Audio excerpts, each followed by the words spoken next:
வீட்டுக்கு வந்த முதல் நாள் எங்கேருந்து ஆரம்பிக்க எங்கே தொடங்கனே தெரியாமல் மண்டையெல்லாம் வேலை நிறுத்தத்தில் இருந்துச்சு. எப்படியோ அதை இழுத்துட்டு வந்து இன்னைக்காட்ட ஏதாட்டி உட்காந்து பண்ணலான்னு சொல்லி அடுப்பாங்கரைக்கு அடி எடுத்து வச்சாச்சு. போகிற அவசரத்தில் மொத்த வீடு அதை திருட வந்துட்டு போன மாதிரி தலைகீழ ஆக்கி வச்சுட்டு போயிருந்திருக்கேன். வீட்டுக்குள்ளே வந்தோடனே கண்கொள்ளா காட்சியாக தான் இருந்துச்சு. இப்போ நான் லிஸ்ட்டு போட்டு ஒரு நாளைக்கு ஒரு ரூம் க்ளீன் பண்ணலான்னு எழுதி வச்சிருக்கேன். அப்புறம் அரைச்சிட்டு வந்த மாவை 2 பாத்திரத்தில் எடுத்து வைக்கணுமா, இல்லைனா மொத்தமாகவும் பழசாக போயிருமா?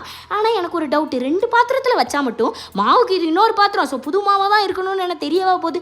என்னமோ ஆனாலும் இந்த மாதிரி அறிவு சார்ந்த எந்த கேள்வியும் எங்கள் அம்மாட்ட கேட்காம சொன்ன மாதிரியே பிரித்து வச்சுட்டேன். அப்புறம் ஊரில் இருக்கும்போது அந்த இட்லி துணியில் இட்லி எடுக்கிற அழகு பார்த்தீங்கன்னா நான்லாம் ஃபஸ்ட்டு எண்ணெயை தடவேன். அப்புறம் இட்லியை ஊற்றிட்டு ஸ்பூனை வச்சு எடுக்கும்போது ஏதோ இட்லி 5 வருஷம் முன்னாடி போட்ட ரோடு மாதிரி குண்டும் குழியுமா அலங்கோலமாக இருக்கும். இன்னொன்று அது ஒரு வாட்டியும் கழுவி தான் ஊற்றணும். ஆனால் இட்லி துணியில் எந்த கவலையும் இல்லை, ஊற்றினோமா வச்சோமா அது பாட்டுக்கு ஃப்ரீயாக இருக்கும். அப்புறம் இந்த ஜாடியை பெருசாக வாங்கிட்டேன், என்னத்தை போட தான் தெரியல. அப்புறம் பல யோசனைக்கு அப்புறம் சரி அம்மா பொடி மஞ்சள் பொடி தான் அடிக்கடி எடுப்போம்னு சொல்லி அதை போட்டு வச்சு கை கெட்டுறாப்புல அடுப்படி பக்கத்தில் வச்சுட்டு இட்லி எடுக்கிறேன். என்ன அழகு! ஆனால் சாம்பார் தான் சாம்பார் சாதம் மாதிரி கட்டி ஆகிட்டு மண்பானை எடுத்து